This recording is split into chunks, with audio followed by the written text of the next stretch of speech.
Our message will be a two-part message. I will deliver the message to the country, and my brother will come on up and deliver the message for the people of Siaya County and its borders.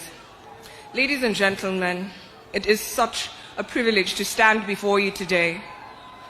Bless the Lord, O my soul, and forget not all his benefits. Ladies and gentlemen, God is good. God is good all the time, and his plans for us are always good.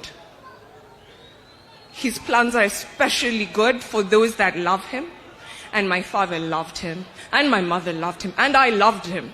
So even though I cannot make sense of the events that happened this week, I give God praise. And his praise will not leave my lips because he is good. He has seen beyond today. He has seen beyond the next 100 years. And he saw that this was good. So I give thanks. So let us not entirely lose ourselves in the morning. Let us celebrate a life well lived together. Bless the Lord with me. I want to talk about one thing. And one thing only. I had many, but I'll focus on one thing, his pursuit of excellence. I posted about my father for the first time ever. Immediately, Joel confirmed that he was actually dead. He did not like social media. He did not like being in the limelight. He appreciated just doing his work in the silence, not having people talk about it. So not many people knew he was my father, and not many people knew we were related. But I was deeply, deeply, deeply inspired by his work. I'll pause for a second as our brothers take their respects. Thank you, friends. God bless you. So, I'll talk about his pursuit of excellence. In the aftermath of my post, I thought I was only posting it to my global team so that people know where I am and why I'm missing for a month or more. And it blew up, and I didn't expect that. But I promised I'd tell stories of his pursuit of excellence, and I'll tell two memorables right here, right now. A couple of people were digging around and asking, how is it that his daughter did all these things? She got her engineering degree from MIT and from Stanford and a business degree from Cambridge. Like, what kind of parent creates and upbrings children like this? And I'm here to share with you the kind of man that raises children like me. And I wish I could talk about Joey, but he likes his privacy even more. He's amazing and smart as well. Now, parents, if you're wondering, how do I get my child to change not just Kenya, but the world? Live it. Our children learn by how we show up in this world. And people here have stolen my speech because I was going to talk about how he gave 110% to everything. He never needed to tell Joey or I, work hard, read hard, because we saw him. We saw him do it. Even before I was born, he was reading the Bible cover to cover every year. And on hard years, like 2022 was a hard year in our family, he read the Bible cover to cover twice. And there's a competition, and I'm the slowpoke in my family, but because we saw him live it, we were inspired to be it. That's the easiest way to teach your children to change the world. It's not telling them. It is doing. And because he never used to talk about his reading of the Bible, he actually just used to show it. Now, when we talk about his work and his pursuit of excellence,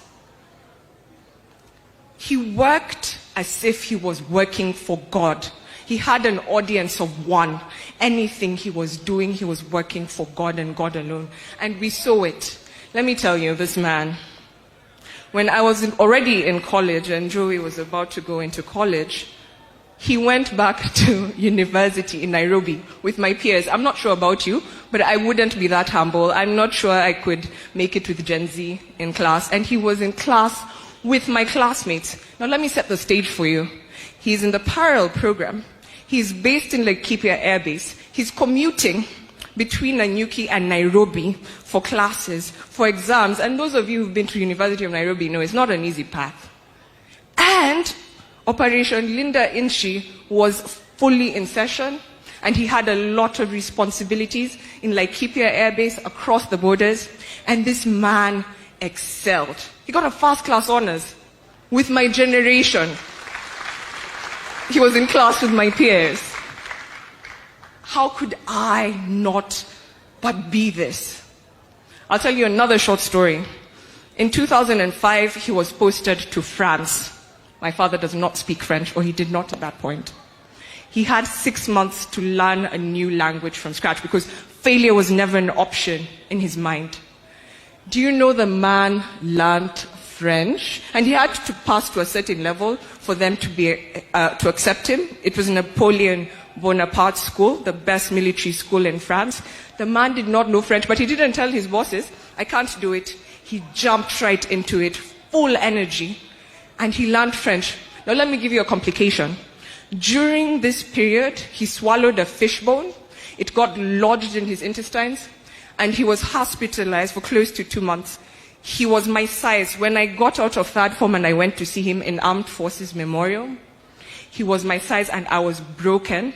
And here he was, sneaking out of Forces Memorial with my mom to go to Alliance Francaise to take his French exams so that he doesn't disappoint the government of Kenya, even as a junior officer. He made it. He passed that level that was needed. He did his postgraduate diploma, and he made excellent leaders and friends from around the world, which is why he's getting so many messages. He met a lot of them in that school, and they were reaching out to us, and they've been so supportive. Actually, before I forget, Kenya Defense Forces, you all have been my family since my birth, and I'm so grateful for the love, support, care you've shown for me, Joey, Mom, and the rest of the family in this period. I'm so grateful. My heart is filled with so much thanks for you. Public servants, distinguished guests, you all have been so caring. We so appreciate you. So, if you leave with only one thing from what I have said today, please pursue excellence. Pursue excellence and work as if no one else is watching you but God, because then your reward is in heaven. Hakuhitaji cheo kuongoza. He didn't need the title to lead. That's why he rejuvenated Military Christian Fellowship with Mheshimiwa Jeff King'ang'i over there. That's why he found himself leading Habitat for Humanity Kenya, even when there's not. He was always giving his good ideas. He had so many ideas for the country. That's why he was busy planting millions of trees with the forces under his fierce influence. He's planted so many trees for Kenyans. He had such a big heart for this nation. In closing, I'll tell you of his love for Kenya and his loves that you haven't heard of before. He had a big love for his family. He took me to school. Every day he was in the country for all of my elementary school.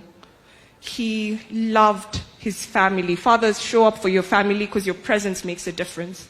Even now at my big age, he would still show up for me at the airport. He would show up and take me shopping. He would show up and go bowling with my son and my brother.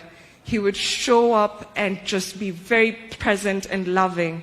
He would tell Mom, his wife of 40 years, I love you and I'm so grateful that I get to come home to you after this hard day. You make it bearable. He loved us so dearly. So please love your families and give your all. If all of us can just take a bit of this and give our all to the country, our country will be fast-forward in no time. And I look forward to carrying on that legacy with my brother, who will give his love letter to the people of Siaya, Alego, Kisumu, and the people of this land.